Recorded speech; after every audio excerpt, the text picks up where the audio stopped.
সখী হলো রাধারানীর কায় বুহ, অর্থাৎ রাধারানী একা গোবিন্দকে সেবা করে আনন্দ পাচ্ছে না, তাই নিজের মহাভাব থেকে এই সখীগণকে সৃষ্টি করেছেন। আচ্ছা, আপনি পালাতে যাচ্ছেন আর আমি সামনে একা দুহাত প্রসারিত করে আপনাকে আটকাতে চেষ্টা করছি, এই দিকে না এসে তো আপনি ওই দিকে পালাবেন নাকি? সামনে দাঁড়ালে আমি আটকাতে পারবো তো? যদি চারিদিকে আমরা হাতে হাত দিয়ে বেষ্টন করে মাঝখানে আপনাকে রাখতাম তাহলে আপনি পালাতে পারতেন না। তো রাধারানী বললেন আমি একা গোবিন্দকে আর কি সেবা সুখ দেব, তাই নিজের কায়বুহ রূপে অষ্ট সখীকে সৃষ্টি করেছেন যাতে আমি একা গোবিন্দকে সুখ দিতে, সকলে মিলে গোবিন্দকে সুখ দেয়। এই জন্য এরা রাধারানীর কায়বুহ। তো ললিতা শ্যামসুন্দরকে বলছেন, শ্যাম তুমি বড় চাতুরিয়ালি করে আমাদের রাধারানীর মন্দিরে আসো, বর্ষনাতে তুমি আসো। আচ্ছা, তুমি নারী রূপ ধরে এসো বিদায় আমরা তোমাকে বুঝতে বা ধরতে। গোবিন্দ প্রতিদিন বর্ষনাতে যান, কি রূপে যান? ওখানে তো রাধারানীর বর্ষনার, রাধারানী যেখানে থাকেন ওখানে তো পুরুষের অধিকার নাই। তো গোবিন্দ প্রতিদিন সখী রূপ ধরে, প্রকৃতি রূপ ধরে যান। ললিতা বলছে, শ্যাম তোমার সাথে আজ আমার একটা প্রতিযোগিতা হোক এবং একটা প্রতিজ্ঞা হোক। তুমি যে রমণী রূপে, প্রকৃতি রূপে, সখী রূপে ধরে যাও আমরা তোমাকে চিনতে পারি না। রাধারানীর মন্দিরে প্রবেশ করলেই তখন বুঝি তুমি প্রবেশ করেছো। আচ্ছা, তুমি যে প্রকৃতি রূপে যাও, সখী রূপ ধরে যাও, একদিন পুরুষ রূপ ধরে যাও দেখি তোমার কি ক্ষমতা। শোনো গোবিন্দ, শোনো শ্যামসুন্দর, তুমি পুরুষ রূপে যদি আমাদের ভেদ করে রাধারানীর মন্দিরে প্রবেশ করতে পারো, আমি যদি হেরে যাই, তুমি যদি প্রবেশ করতে পারো, তাহলে তোমার চরণে চিরকাল আমি দাস হব, রাধারানীর দাসত্ব ছেড়ে দিয়ে। গোবিন্দ না হারবার পাত্র নন। রসরাজ তখন বলেছেন, আমি পুরুষ রূপেই আজ মধ্যাহ্নে রাধারানীর কুঞ্জ মন্দিরে, আমি বর্ষনার মন্দিরে প্রবেশ করব। যদি আমাকে ধরতে পারো তাহলে আমি রাধারানীর চরণ ছেড়ে তোমার দাসত্ব করবো সারা জীবন। প্রতিযোগিতা বেশ আস্তে পিষ্টে বেঁধে নিয়েছেন। বাদলে কি হবে? ললিতা বলছেন, হ্যাঁ আজ মধ্যাহ্নে বর্ষনার রাধারানীর মন্দিরে কোন পুরুষের অধিকার নেই। সমস্ত সখীবৃন্দকে ডেকে বৈঠক করছেন ললিতা। আজ আমার সম্মানের প্রশ্ন, কোন পুরুষকে আজ বর্ষনার মন্দিরে প্রবেশ হতে দেব। সতর্ক দৃষ্টি যায়, তোমরা তো আত্মভোলা ভোলা ভালা, তোমাদের আজ কঠোর ভাবে দায়িত্ব পালন করতে হবে যেন শ্যামসুন্দর কোন পুরুষ বেশে, কোন পুরুষেরই অধিকার আজ নাই। এদিকে শ্যামসুন্দর বাল গোপাল তার সকদের নিয়ে বসেছেন। গোবিন্দ বড় চিন্তিত, তাই তো সখী রূপে, প্রকৃতি রূপে যাই কুঞ্জ মন্দিরে, আসতে প্রতিজ্ঞাই করলাম বড় মুখ করে, তা আমি প্রবেশ করব কি করে? কত সখী রাধারানীর, হ্যাঁ ৩-৪টে স্তর পার হয়ে যেতে হয়, সব দুয়ারে দুয়ারে সখীদের পাহারা। গোবিন্দ বৈষণ্য বদনে বড় চিন্তামগ্ন হয়ে আছে, বিষণ্ণ বদন। মধুমঙ্গল সখা বলছেন, কানাই কানাই তোর মুখটা মলিন হলে ভালো লাগে না রে, তোর মুখটা মলিন কেন, কি চিন্তা করছিস? পূর্বের ঘটনা বললেন। কোন বুদ্ধি দিতে পারিস? পুরুষ রূপে যাব, অথচ সখীরা আমাকে আটকাতে পারবে না। মধুমঙ্গল ব্রাহ্মণ তনায়, তপস্বী। ও তখন চিন্তা করে বললেন, হ্যাঁ একটা বুদ্ধি আমি দিতে পারি, এই বুদ্ধিতে তুমি জয়ী হতে পারবে। মধুমঙ্গলকে গলায় জড়িয়ে ধরে বললেন, তাহলে বলো। মধুমঙ্গল, তোমার প্রতি আমার ভরসা আছে, তুমি বাক চাতুর্যে বুদ্ধিতে প্রখর, তোমার বুদ্ধি প্রখর দীপ্ত, তুমি বলো। বললেন, বুদ্ধি একটা আছে, তবে সাজাবো আমি নিজে হাতে। আজ তোমাকে জ্যোতিষী হয়ে যেতে হবে, আজ তোমাকে জ্যোতিষী হয়ে কুঞ্জ মন্দিরে প্রবেশ, কুঞ্জ মন্দিরে যেতে হবে, রাধারানীর বর্ষনার মন্দিরে যেতে হবে। তো সাজাচ্ছেন, বড় বড় পাকা চুল, এইখানে বড় পাগড়ি, পণ্ডিতদের যেমন পাগড়ি থাকে, মুখে দাড়ি, আর এমন। আচ্ছা, গোবিন্দ যখন যে রূপ সাজে, রাধারানীর কাছে যাওয়ার জন্য মালাকারী সেজেছেন, মালা বিক্রিনী, নাপিতিনী, নাপিতিনীর বেশ ধরে। তো গোবিন্দ যখন যে বেশ ধরেন, তাকে ধরা ব্রহ্মার পক্ষেও সম্ভব নয়। হ্যাঁ, বকুল ডাগায় পুস্তক নিয়েছেন, পণ্ডিত তো, জ্যোতিষী পণ্ডিত, মুখে দাড়ি, পাগড়ি বাঁধা, কোকড়া চুলগুলো ঢেকে দিয়েছেন, গায়ে রংটাও ঢেকে দিয়েছেন, একটু বিদ্ধ বিদ্ধ অবস্থায় মধুমঙ্গল তখন বলছেন, সখা, যে বেশ তোমাকে সাজিয়ে দিয়েছি এই বেশে তোমাকে কেউ চিনতে পারবে না, তুমি জ্যোতিষী হয়ে ভাগ্য গণনার ছল করে যাও। গোবিন্দ নিজেকে দেখছেন, বাহ, আমি তো আমাকেই চিনতে পারছি না। হ্যাঁ, এক জ্যোতিষী পণ্ডিতের পণ্ডিত জ্যোতিষী রূপ ধরে গোবিন্দ হেলে দুলে চলেছিল। যাওয়ার পরে সংবাদটা তো চারিদিকে ছড়িয়ে দিতে হবে, যেই বর্ষণার মাটি স্পর্শ করেছে, বর্ষণার মাটি স্পর্শ করার সাথে সাথে তখন একজনকে দেখে বলছেন, এই শোনো, আমি পরম কাশী থেকে পরম বিদ্বান জ্যোতিষী, আমি না। আচ্ছা, জ্যোতিষীর রূপ কেন ধরালেন জানেন? ওখানে তো পুরুষ নাই, সব প্রকৃতি সখীরা। কিছু মনে করো না, আমার মায়েদের একটা কৌতূহল আছে, সাধু দেখলেই হাত দেখাবার, ওইখানে তো কেউ পুরুষ নেই। গোবিন্দকে এমন মধুমঙ্গল বুদ্ধি দিয়েছে যে মেয়েদের সবসময় একটা কৌতূহল, বাবা হাতটা দেখুন, খবরদার যাকে তাকে হাত দেখাবেন না, এটা দেখানো উচিত না, যাকে তাকে হাত দেখানো উচিত নয়। মায়েদের কৌতূহল, তো কৌতূহল জন্য গোবিন্দ যখন জ্যোতিষী পণ্ডিতের রূপ ধরে গিয়েছেন, তখন সামনে এক ব্রজবাসীকে দেখে বলছেন, তোমার নাম প্রভাবতী। চমকে উঠেছে জ্যোতিষী, বাবা আমার নাম জানলেন কি করে? বলে, নাম কি? বলে, বাবা হাত দেখলেন না, আমাকে দেখেই বললেন? বললেন, হ্যাঁ, তোমার গৃহ অমুক গ্রামে, তোমার নাম প্রভাবতী। মায়েদের কানে যদি একটা কথা যায়, এটা কি হয়? চারিদিকে ছড়িয়ে পড়লে, আরে এক মহা জ্যোতিষী এসেছে কাশী থেকে, যে হাত দেখাও লাগে না, মুখ দেখে তার নাম ঠিকানা কে কি তার সব বলে দিচ্ছে। এই কথাটা চারিদিকে বাতাসে ছড়িয়ে পড়লো, সখীদের কানেও গেল। কোন কোন সখী এইটা জানতে জানতে জানতে জানতে ছড়াতে ছড়াতে দুয়ার পর্যন্ত পৌঁছে গেছে। গোবিন্দের লক্ষ্য তো মধ্যাহ্নে বেলা 12টার মধ্যে রাধারানীর বর্ষণার মন্দিরে প্রবেশ করতে হবে। যখন এই কথাটি ললিতা সখীর কানে গেল, আর ইনিয়ে বিনিয়ে সকলে বলছে, ললিতাজি, আরে এমন পণ্ডিত, এমন জ্যোতিষী আমরা কোনদিনই দেখিনি। আরে হস্তরেখা দেখার আগেই নাম ঠিকানা, কার কি সমস্যা, সব ভবিষ্যৎ দ্রষ্টা, পরম ভবিষ্যৎ দ্রষ্টা। ললিতা বলল, এমন জ্যোতিষী বর্ষণায় এসেছে, তাকে একটু দেখতে হয়। ললিতা যেই সামনে গেছে, গোবিন্দ একটু সতর্ক হয়ে নিয়েছেন। সতর্ক হয়ে বলছে, তোমার নাম ললিতা, মূর্ছাতে তোমার বাড়ি না, তোমার আবির্ভাব মূর্ছা, তুমি ললিতা। এই যদি বলেই দেখে ফেলেই বলে, ললিতা বিমোহিত হয়ে গেছে, আমার নাম জানে, আমার জন্মস্থান কোথায় তাও বলে দিল। হ্যাঁ, এমন জ্যোতিষী তো পাওয়া যায় না। আচ্ছা, আপনি হাত না দেখে বলে, হাত কি দেখবো, তোমার কপালের রেখা বলে দিচ্ছে তোমার নাম, তোমার ঠিকানা, তুমি কোথায় এসেছো, অনর্গল বলে যাচ্ছে। বিস্ময় প্রকাশ করে ললিতার মনে তখন চিন্তা এসেছে, আমাদের রাধারানী সবসময় বিষণ্ণ থাকে, বিরহে থাকে, কখন তার মনের কি ভাব, এই জ্যোতিষীকে নিয়ে যদি একটু দেখানো যেত, রাধারানীর কি শেষ হবে, তার মনের বিষণ্ণতা কি করে হবে। জ্যোতিষী তুমি আমার সাথে এসো। বললো, কোথায়? বলো, বর্ষণার মন্দিরে। বললো, না না না না, গোবিন্দের মনের ইচ্ছা প্রবল, বাইরে উনি মুখ বেঁকিয়ে বলছে, না না, আমি ওদিকে যাব না, আমি কারো গৃহে এভাবে যাই না, এসেছে এখানে তোমাদের দেখে ভবিষ্যতের কিছু বলে দিই। আমি মনের ইচ্ছা প্রবল, কখন 12টা বাজলেই যেতেই হবে মন্দিরে, বর্ষণার মন্দিরে, কিন্তু বাইরে মুখ ফিরিয়ে দিচ্ছেন না। বললো, না শোনো শোনো, আরে রাধারানীর শ্রীহস্তরেখা তুমি দেখে যদি রাধারানীর এই বিষণ্ণতা দূর করতে পারো। আচ্ছা, ললিতা তখন মনে মনে বলছেন, ওনাকে দক্ষিণার কথাটা একটু লোভ দেখালে মনে হয় ভালো হয়। আরে তুমি কার কাছে যাচ্ছ জানো না? হ্যাঁ, রাধা রানী তিনি, তোমাকে মণিকাঞ্চন দিয়ে ভরিয়ে দেবে, চিন্তা নেই, তোমার মণিকাঞ্চন দিয়ে ভরিয়ে দেবে। বলে, মণিকাঞ্চনের আমার প্রয়োজন নেই, কিন্তু বলে চলো না। হ্যাঁ, বিদ্য জ্যোতিষীকে সামনে রেখে ললিতা বলে, তখন ললিতার দিকে গোবিন্দ আবার একটু মোস্টস গুলো দেখছেন আর ফিরিয়ে নিচ্ছেন, বলে ললিতাই নিয়ে যাচ্ছে আমাকে পথ চিনিয়ে। হ্যাঁ, ললিতা বর্ষণার মন্দিরের দ্বারে এসে বলছে, কিরে তোরা সব সতর্ক আছিস তো? খবরদার, আজকে শ্যামসুন্দর কিন্তু যে কোনো পুরুষ বেশে ঢুকতে পারে, খবরদার তোরা সতর্ক থাকিস। গোবিন্দ একটু আর চোখে তাকিয়ে বলছে, হ্যাঁ খুব সতর্কই থাকো, লীলাময়ের কি লীলা, খুব সতর্কই থাকো।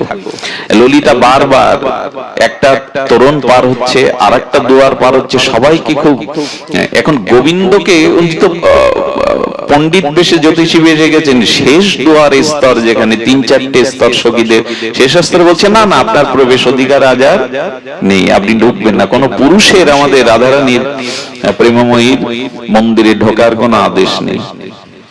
উনি দাঁড়িয়ে গেছেন বলে সর্বনাশ, সেখান থেকে ফিরতে হবে না তো। ললিতা বলছে আরে আরে শ্যাম সুন্দরকে বাধা দেবে, ইনি তো পণ্ডিত, হ্যাঁ ইনি তো রাধারানীর হস্ত বিবেচনার জন্য রেখার জন্য নিয়ে যাচ্ছে, একে কেন বাধা দিচ্ছিস? ললিতা বলছেন আচ্ছা তোমাকে বাধা সবাই দেবে, আজ একটা নিষেধাজ্ঞা আছে, তবে তুমি আমার হাত ধরো। জ্যোতিষীকে বলছে তুমি আমার হাত ধরো, হাত ধরেই যখন নিয়ে যাচ্ছেন তখন বলছেন আচ্ছা সবই তো বললে।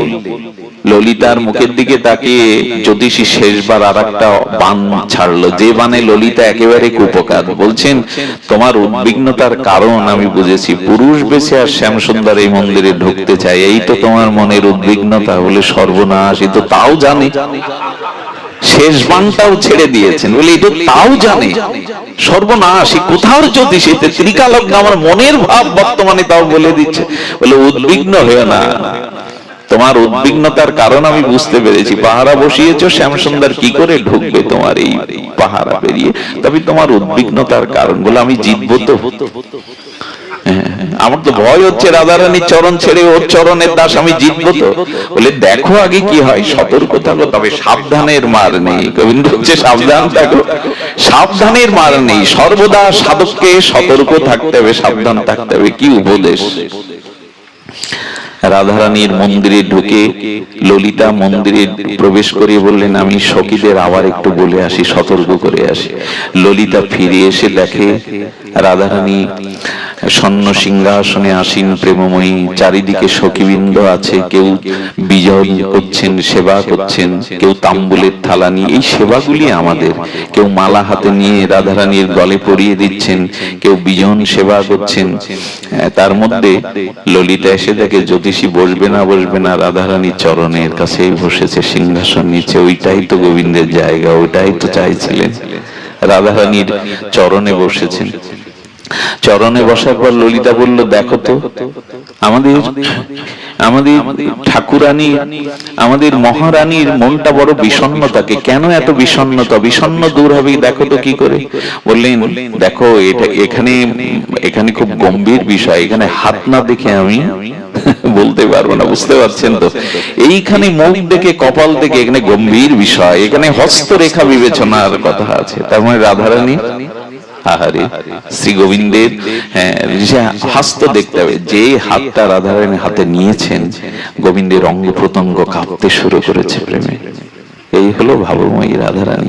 কাঁপতে যখন শুরু করেছেন, গোবিন্দ আর কি করবে, রাধারানী যাতে বুঝতে পারে, তাই না? রাধারানী তো বুঝতে পারবে না, হাতটা একটু জোরে টিপে দিয়েছে, যেই টিপে দিয়ে ললিত বলছে এই রাখো রাখো রাখো রাখো, তুমি কার হস্ত ধরেছো জানো? হ্যাঁ, গোবিন্দ চিন্তা করলেন গলা ধাক্কা খেতে হবে না তো, রাধারানীর হাতে যদি কেউ হাতে টিপ দেয় ধরে, তো বলছে রাখো রাখো, তোমাকে যা ভেবেছিলাম তুমি তো নাও, আমাদের প্রেমময়ী সুন্দরী রাধারানীর হাতটা পেয়ে তুমি এবার টিপ দিলে কেন? আমার চোখ এড়াতে পারবে না, আমি রাধারানীর অতন্দ্র প্রহরী ন্যায় এড়াতে পারবে না। গোবিন্দ ধরা খায়, কিন্তু কি বলবে, আসলে তুমি তো জানো না, এই পাণ্ডিত্য জ্যোতিষশাস্ত্র পড়তে পড়তে এখন চোখের জ্যোতি কিছুটা কমে গেছে, আর তোমার এই রাধারানীর হাতের রেখাগুলো এত শুষ্ক ঠিক দেখা যায় না, তাই এখানে কেউ টিপ দিয়ে বড় করে শুষ্ক রেখাগুলো যাতে বড় দেখা যায় তাই দেখছিল। বলো তাই বলো, নাহলে তো বিপদ ছিল তোমার, তুমি কার হাত ধরেছো জানো না। গোবিন্দ এইভাবেই রাধারানীর প্রেমময়ীর স্পর্শ পাওয়ার বড় লোভাতুর। আগেই বলেছি এখানে মানসী বুদ্ধি করবেন না, রক্ত মাংসের বুদ্ধি করবেন না, এখানে সব প্রেম, অচিন্তনীয় অনির্বচনীয় প্রেমের রাজ্য। সঙ্গে সঙ্গে বলছেন তা ভালো করে দেখো। দেখতে দেখতে গোবিন্দ আর কি সহ্য করতে পারেন, চুম্বন দিয়ে দিয়েছেন। ললিতা বলছে কি হলো এটা?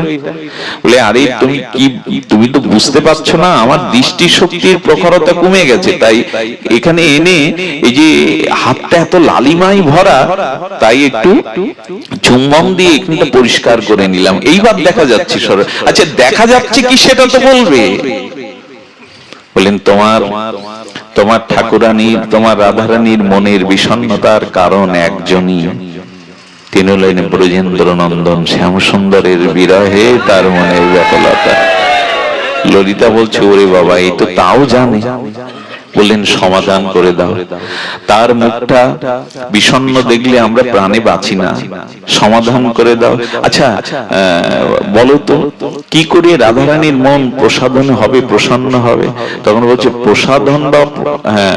প্রসাধন বা রাধারানীর বিরহ কাটবার জন্য যে জ্যোতিষী সে বর্ষণায় প্রবেশ করেছে। বুঝতে পারছেন তো? বলি তুমি দেখতে পাচ্ছ? বলে হ্যাঁ, সে বর্ষণায় প্রবেশ করেছে। বলে কোথায় সে বর্ষণায় প্রবেশ করেছে, কোথায় সে?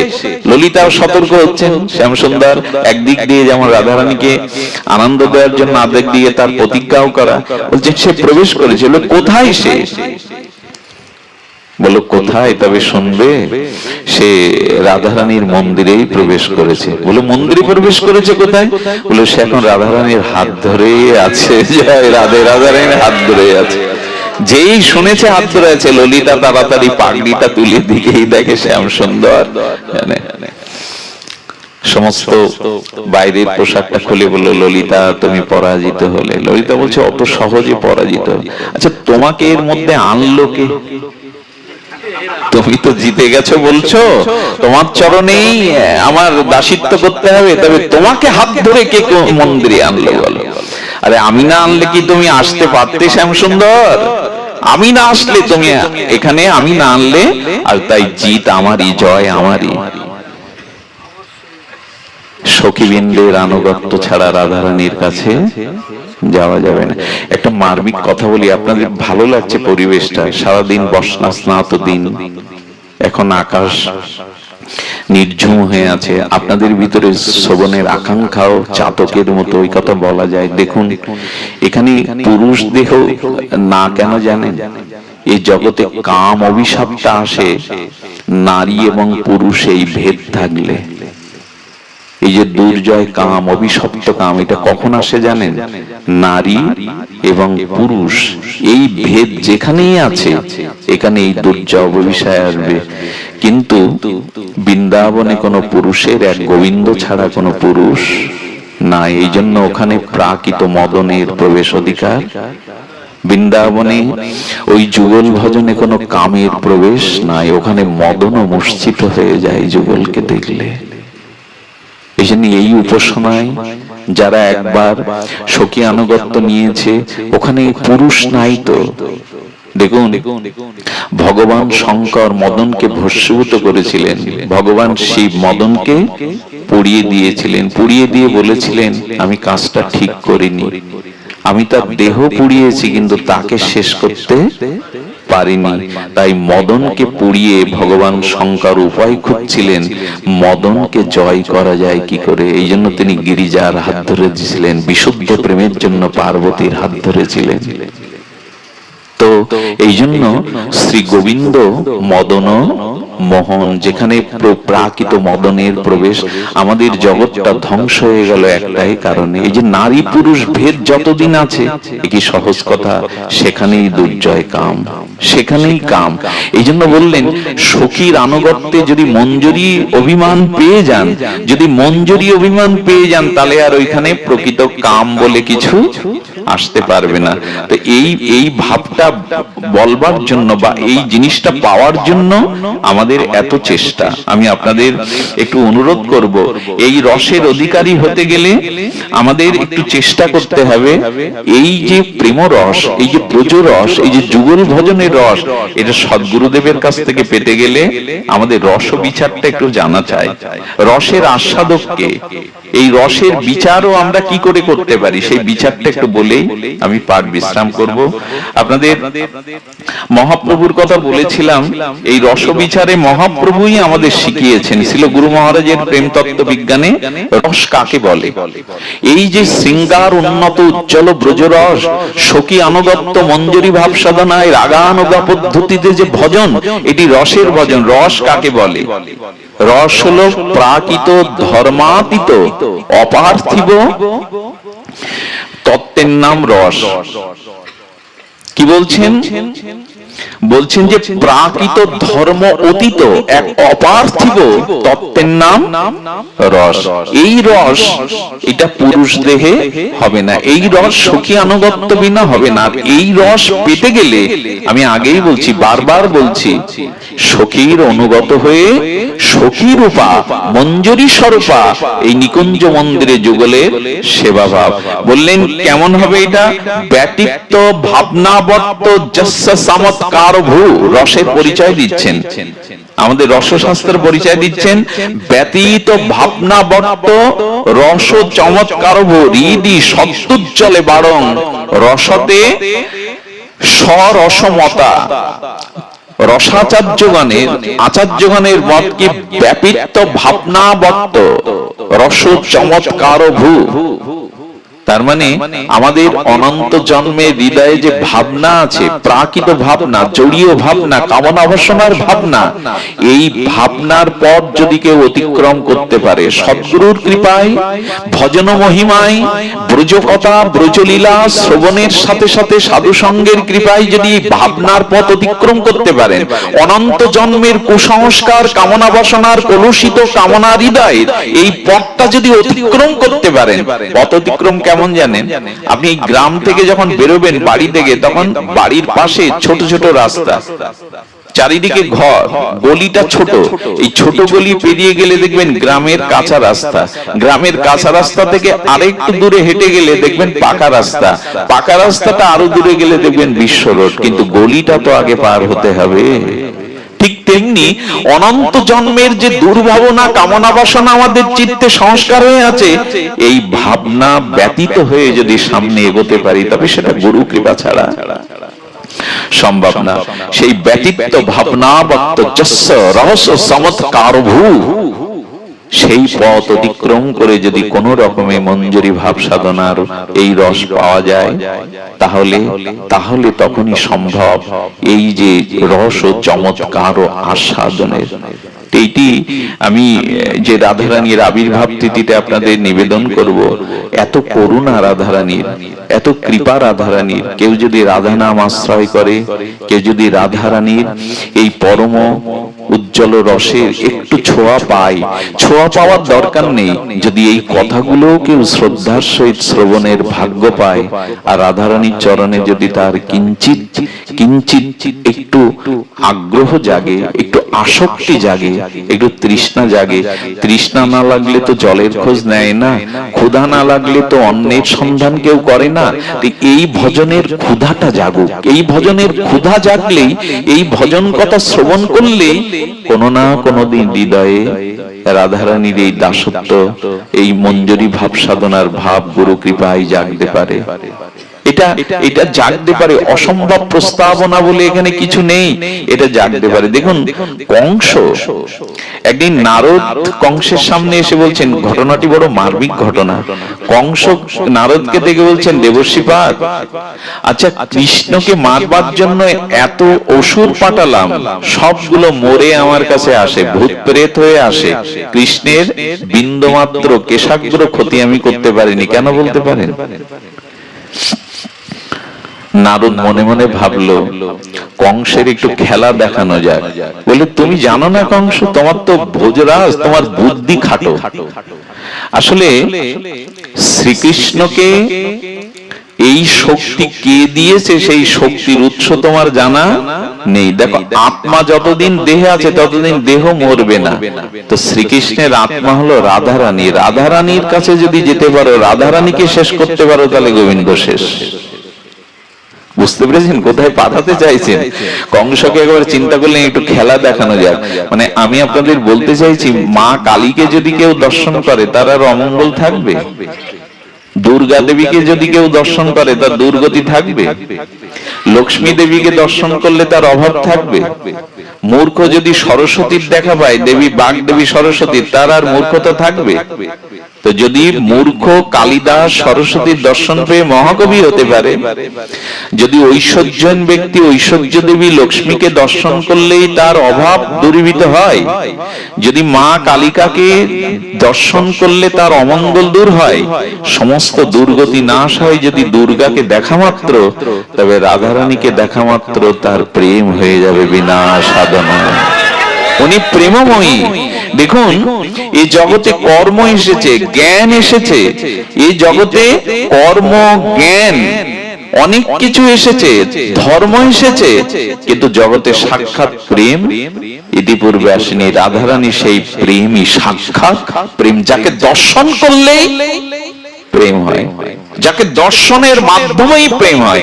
এই জন্য তো চিত্তে যুগল স্মরণ চায়, সাধন স্মরণ লীলা ইহাতে না করো হেলা। এই লীলা স্মরণ করুন মনে মনে, রাধারানীর চরণ চিন্তাটা মনে মনে করুন, একে হেলা করবেন না। এই স্মরণ যদি একবার আসে, তাহলে আপনি প্রেম পেয়ে গেলেন, বিনা সাধনায় প্রেম পেয়ে গেলেন। তো কংস চিন্তা করেছে, নারদ ঠিকই বলেছে, কৃষ্ণের এত বল হওয়া তো ঠিক নয়, তাকে এত বড় বড় অসুরগণও মারতে পারলো না। কংস বাতাসে উড়ে গিয়ে রাধারানীর বর্ষণার এরিয়ায় যেই পা দিয়েছে, সামনে রাধারানী বলছেন, আজ একটা খেলা হবে ললিতা, এক কাজ কর, ওই যে কংস আসছে, যা গিয়ে বল আমাদের রাধারানীকে দেখতে গেলে একটু পবিত্র সূচি হয়ে আসতে হয়, যেন ওই সরোবরে একটু স্নান করে নেয়। রাধারানী সরোবরের দিকে একটু দৃষ্টি দিয়ে দিলেন, যেই কংস ডুব দিয়েছে সেই আর পুরুষ দেহ নেই, সেই কংসী হয়ে গেছে। কংস এখন সখী রূপ ধরেছে, আর কংসের কোনো ভাব।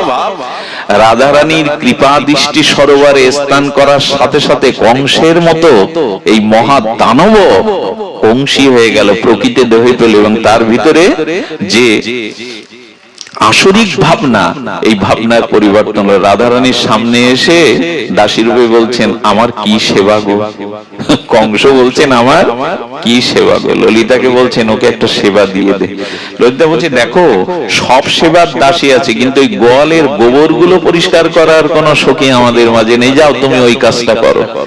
6 মাস ধরে কংস সেই দাসী রূপে গোয়ালের গোবর গুলো পরিষ্কার করতে লাগলো। 6 মাস কংসের মধ্যে অসুরত্ব থাকলো না। একদিন শ্যামসুন্দর এসে বলছে, রাধে, কংসকে যদি এভাবেই রাখো, আমার লীলা তো হবে না। আমি তো লীলার জন্য এসেছি, কংস বধের জন্য এসেছি, ওকে ফিরিয়ে দাও। একদিন ললিতাকে দিয়ে রাধারানী বলছেন, ওকে আবার সরোবরে স্নান করতে বল, শ্যামসুন্দরের লীলা বিঘ্নিত হচ্ছে। তার মানে 1000বার গোবিন্দের সামনে গেলেও যার অসুরত্ব যায় না, রাধারানী দৃষ্টি দেওয়া মাত্র তার অসুরত্ব চলে গিয়ে সখী ভাব এসে যায়। এত করুণা। এই জন্য করুণাময়ী রাধে, কৃপাময়ী রাধে। বৃন্দাবনে সকলে এই মন্ত্রই বলে, রাধে শ্যাম মিলাদে। হে রাধে, কোটি কল্পকাল শ্যাম মিলাতে পারবো না, রাধে শ্যাম মিলাদে, এইটাই মন্ত্র। এই জন্য গোস্বামী পাদরা রাধারানীর চরণকে আশ্রয় করে আছে। রাধারানীর করুণা কৃপা কটাক্ষ দৃষ্টি, যার দিকে বিনা সাধনায় তিনি প্রেম পেয়েছে। এত করুণাময়ী তিনি। তার করুণার কথা কি বলবো, তার সামনে যেই এসে উপস্থিত হয়েছে, সঙ্গে সঙ্গে তিনি প্রেম পেয়েছেন। বহুবার বলেছি, এক পাঞ্জাবি শিল্পপতি ভদ্রলোক বিয়ে করেছিলেন অতীব যুবতী সুন্দরীকে। 1 বছরের মাথায় আত্মহত্যা করে তার স্ত্রী। উনি উন্মাদগ্রস্ত হয়ে প্রথমে শৃঙ্খলিত হয়ে থাকলেন, কিন্তু উন্মাদ হয়ে গেলে তার শৃঙ্খলবদ্ধ রাখা যায় না, বাড়ির লোক ছেড়ে দিলেন। পূর্ব জন্মের কোন সুকৃতে ঘুরতে ঘুরতে উনি বর্ষণায় এলেন। বর্ষণায় ব্রজবাসীর দুয়ারে উনি ঘুমিয়েছেন, আর রাত্রে উন্মাদ দশা হয়ে বারবার বলছে, কিশোরী তুমি কোথায়, কিশোরী তুমি কোথায়। মানে ওনার স্ত্রীর নাম ছিল কিশোরী। উন্মাদের মতো অনেকেই স্ত্রী হারা হলে উন্মাদ হয়। সেই উন্মাদ পাগল পাড়া স্ত্রী হারা এই ব্যক্তিটি রাত দুপুরে বর্ষণার কোন ব্রজবাসীর অলিন্দে বারান্দায় শুয়ে চিৎকার করছে, কিশোরী তুমি কোথায়। রাধারানী নিত্য অভিসারিকা হয়ে অভিসারে চলেছিলেন। মধ্যরাত্রে রাধারানী থেমে দাঁড়ালেন। ললিতা বলছে, রাধে থামলি যে? বললেন, শুনতে পাচ্ছি ললিতা, কে যেন ডাকছে কাতর আহ্বানে, কিশোরী তুমি কোথায়, কিশোরী তুমি কোথায়?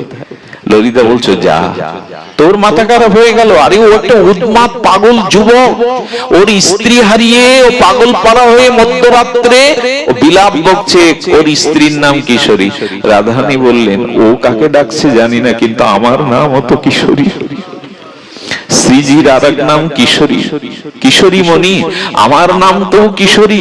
আমার মনে হচ্ছে ও আমায় ডাকছে। রাধারানী জানে না ও কাকে ডাকছে, শুধু নামটা নিয়েছে, হা কিশোরী। হার মধ্যে একটা আত্মি বাচক আছে, একটা বিরহ আছে, বিরহ জাগিয়ে হা কিশোরী। ললিতা বলছে, রাধে তুই এটা কি বলছিস? আরে ও উন্মাদগ্রস্ত একটা যুবক, স্ত্রী হারা হয়ে পাগলের মতো প্রলাপ করছে। রাধারানী বললেন, আমার নামও তো কিশোরী। যখন নামটা একবার বলেছে, যা ওকে নিয়ে আয়। বলি, নিয়ে আয় মানে? সখী রূপে ছাড়া তোর চরণে কেউ আসতে পারে না।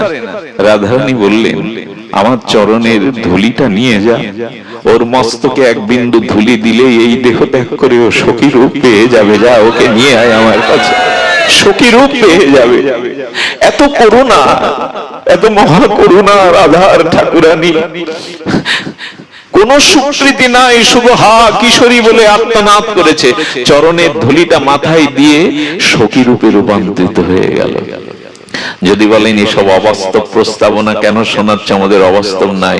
শুয়োপোকাটা যদি প্রজাপতি হতে পারে, শুয়োপোকাটা যদি প্রজাপতি রূপ নিতে পারে, তাহলে রাধারানীর চরণের কৃপায়, তার করুণায় কেন হতে পারবে না সখী রূপ? সঙ্গে সঙ্গে সখী রূপে এসেছেন। রাধারানী আর একদিন যাচ্ছেন রাধা কুণ্ডে, নিত্য লীলা বিহারে চলেছেন। যেতে যেতে রাধারানী বললেন, ললিতা আমার পায়ে কি যেন ঠিকলো, কি বেঁধে গেল। হ্যাঁ, রাধারানীকে বলছেন, ললিতা তোকে আবার স্নান করতে হবে। আরে ও একটা শিবা পড়ে আছে, শিবা মানে মৃত শৃগাল, একটা শিবা পড়ে আছে।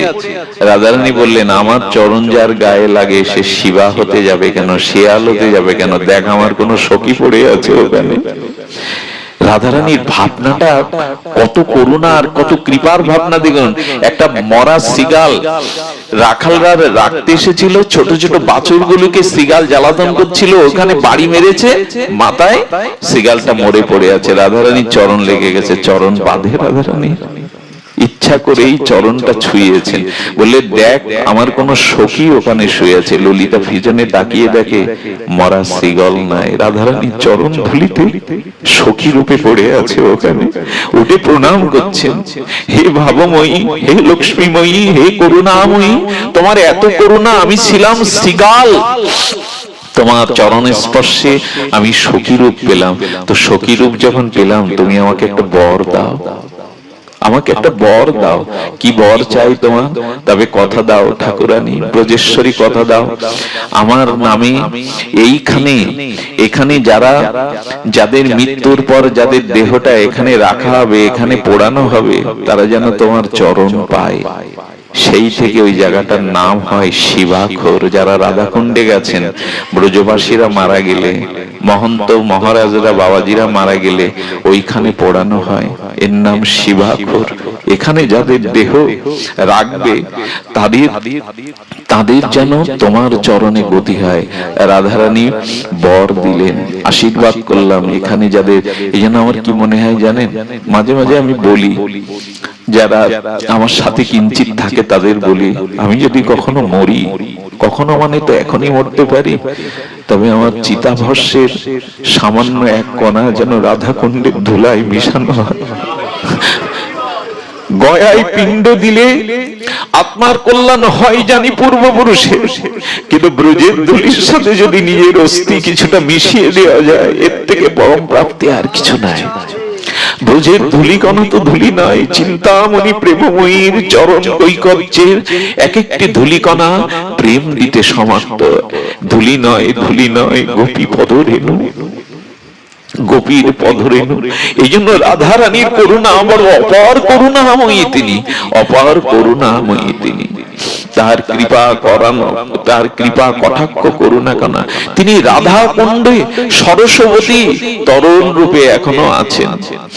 রাধা কুণ্ডে যে করে একবার স্নান, রাধা সমপ্রেম কৃষ্ণ তারে করে দান। রাধা কুণ্ডে যে একবার স্নান করে, রাধা সমপ্রেম কৃষ্ণ তাকে দান করেন। একবার যিনি স্নান করেন, এই জন্য সকলে এই রাধাষ্টমীর পূত আবির্ভাব তিথিতে, প্রকট তিথিতে প্রার্থনা করবেন, হে রাধারানী, হে করুণাময়ী, আমি সুকৃতিহীন, আমার কোনো সুকৃতি নাই, ভজন নাই, তবে জীবনে একবার যেন ব্রজ দর্শন হয়, একবার যেন রাধা কুণ্ডে স্নান হয়, একবার যেন ব্রজ ধুলি মেখে নিজের অঙ্গকে শীতল করতে পারি।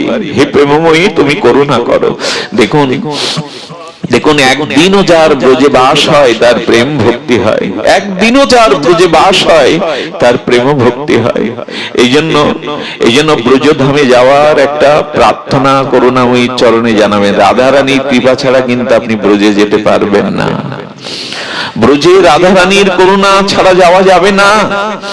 আজ লক্ষ লক্ষ লোক ব্রজে যাচ্ছে বটে, কিন্তু ব্রজ যেতে হয় মনোযাত্রায়, দেহ নয়। দেহ সুখের জন্য ব্রজ নয়, বেড়াবার জন্য ব্রজ নয়।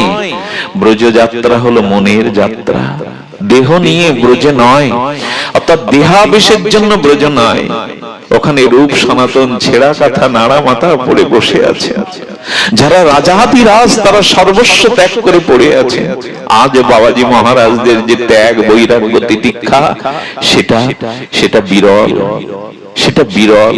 এই জন্য আসছে রাধাষ্টমীর এই প্রেমময়ীর প্রকাট্য তিথিতে প্রার্থনা জানিয়ে রাখবেন, মৃত্যুর আগে এ জন্মে যেন একবার ব্রজ দর্শন হয়, একবার যেন ব্রজ ধুলি অঙ্গে মাখতে পারি, ব্রজ ধুলিতে যেন সিক্ত হতে পারি, একবার এই ধুলি যেন অঙ্গে মাখতে পারি, যেন যমুনীল যমুনা, যেন গিরিরাজ গোবর্ধন একবার অন্তত দর্শন করতে পারি। দেখুন, রাধারানী বলেছিলেন, শ্যামসুন্দর, আমি ব্রজে যেতে পারি যদি যমুনা থাকে, যদি গিরিরাজ থাকে, যদি নিকুঞ্জ থাকে, তবে আমি ব্রজে যেতে পারি। এগুলি একবার মানব জীবনে অন্তত দর্শন, একবার কৃপা হওয়া উচিত। রাধা কুণ্ডের তীরে কোন মরমী জন যদি কান পেতে থাকে মধ্যরাত্রে, আজও রঘুনাথ দাস গোস্বামী সেই বিরহে রাত্রিতে শুনতে পায়, তবই বাস্মি তবই বাস্মি ন জীবাবিত অবিনবী। হে রাধে, তুমি বিনা মোর কেহ নাই, হে রাধে, তুমি বিনা মোর কেহ নাই। এই মন্ত্রকেই সার করতে হবে। রাধারানীর করুণা, রাধারানীর কৃপা বড় অপার। স্বয়ং শ্যামসুন্দর একদিন রসদগারে, যারা রসদগার শুনেছেন, আমার বলবার মতো মানসিক অবস্থা নাই, তবু বলি, রসদগারে রাধারানী প্রভাতে গোবিন্দ বিরহে বিরহিনী হয়ে বসে আছেন। রাধারানীর কি তো নিত্য সহচরী সখীবৃন্দ এসে বলছে, রাধে, শ্যামসুন্দরের সাথে নিশি যাপন করে প্রভাতে কেন এটি বিরস বদনে বসে আছিস, কেন বিরহিনী হয়ে বসে আছিস? বললেন, বল না শ্যামসুন্দর, নিশিতে তার কথা একটু বল না। রাধারানী বললেন, এই কথা বলবার জন্যই তো প্রাণ ব্যাকুল, কিন্তু শুনবার মানুষ কই? রাধা কথা শুনবার মানুষ কই? ব্রজভক্তি কথা শুনবার মানুষ কই? তোরা যখন শুনতে চেয়েছিস তবে শোন সখী। শ্যামসুন্দর এসেছিল, নিশিতে এসেছিল।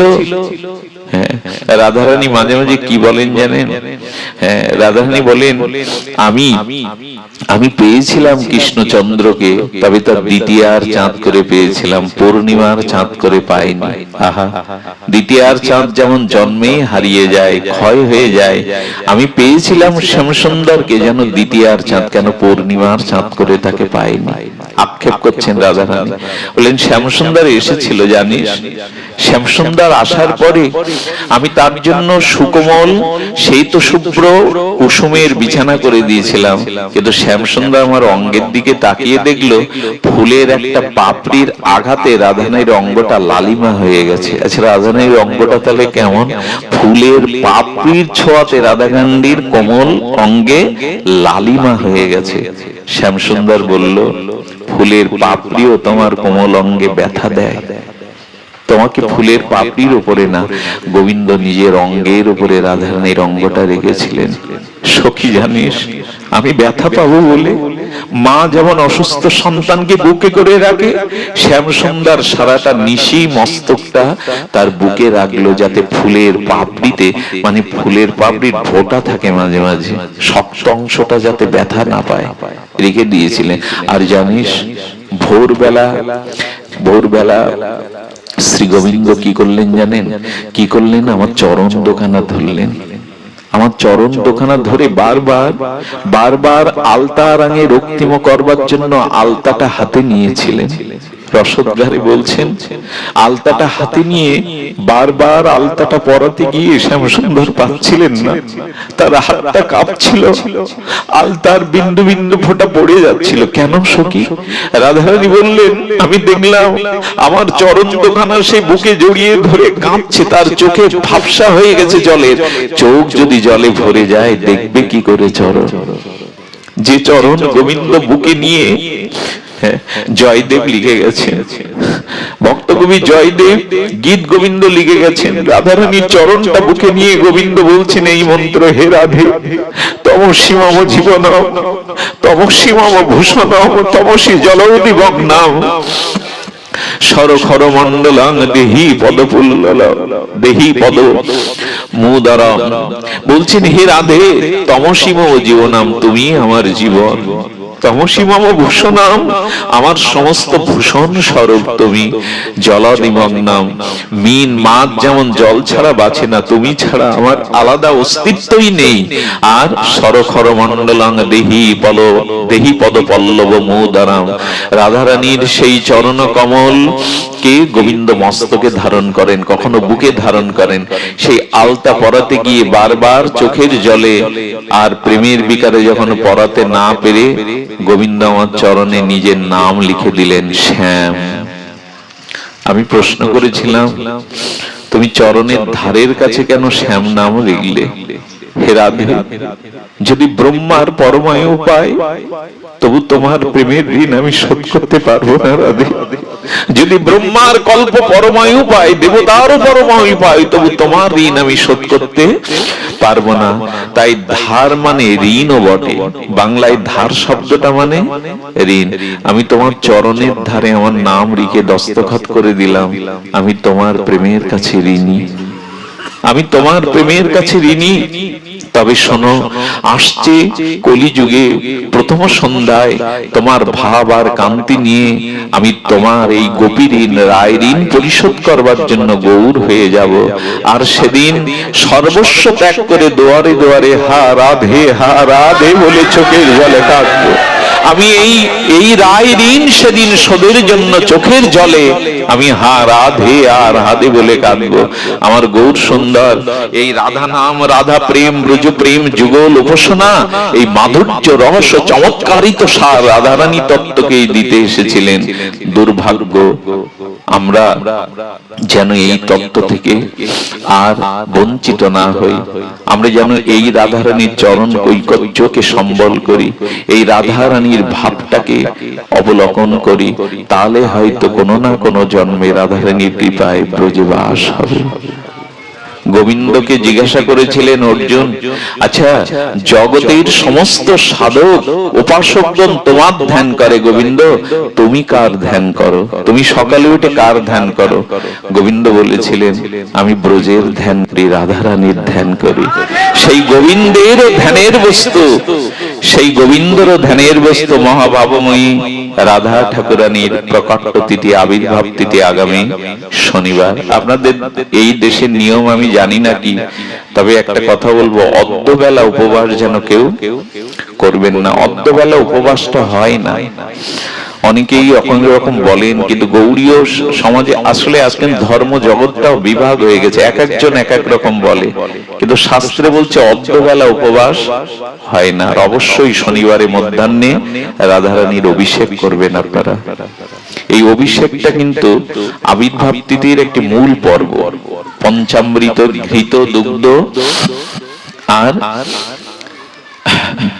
দধি, দুগ্ধ, ঘৃত, মধু আর শর্করা মানে চিনি, এই পাঁচটা একসাথে মিশালে হয় অমৃত, যাকে পঞ্চামৃত বলে, এর সাথে একটু ফুলের ফলের নির্যাস বা ফলের রস বিভিন্ন প্রকারের রাধারানীকে অভিষেক করবেন। সারাদিন এই ব্রজ ভাবনায়, রাধারানীর চরণ চিন্তায়, তার আবির্ভাব তিথি যেভাবে বর্ণিত হয়েছে সেই সব গ্রন্থাবলী আপনারা আস্বাদন করবেন। আসছে রাধাষ্টমীর এই প্রাককালে, তার প্রাকট্য তিথির প্রাককালে আমরা সকলে প্রার্থনা করব, সকলেই সংকল্প করব যে প্রেমময়ী রাধারানীর এই প্রকট